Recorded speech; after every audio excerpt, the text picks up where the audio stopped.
The Australian share market is trading lower, down by 0.3%. It's being weighed down by the banks, although the material sector is outperforming.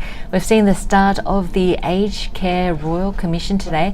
However, the aged care operators are trading higher on the back of an announcement yesterday from the federal government that every Australian in residential aged care should get $1,800. That's a windfall of $662 million. We're seeing stocks like Estia Health and Regis up by around about 5% on the market.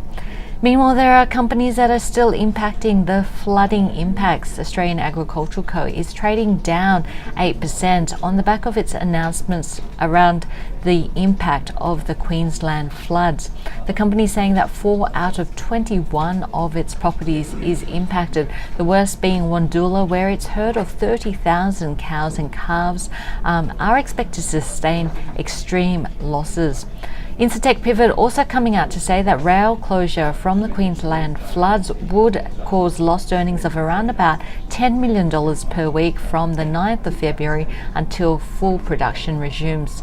Sigma has come out with a business review, the stock trading up 4%. The company has identified $100 million worth of cost savings per year. The company expecting to see FY19 underlying EBIT at around about $75 million. For FY20, it expects underlying EBITDA to be between $55 to $60 million. And JB Hi-Fi up on the back of better than expected results. We've seen half year profit up by 5.5% to $160 million.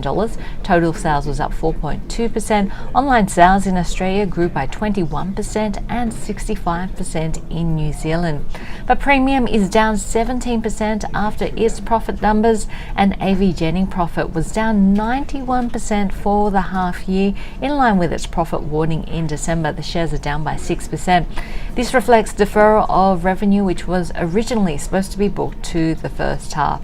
So all in all, plenty of news to absorb on the market, the start of the Royal Commission into aged care, as well as those half-year numbers and the flooding impacts continuing to roll through.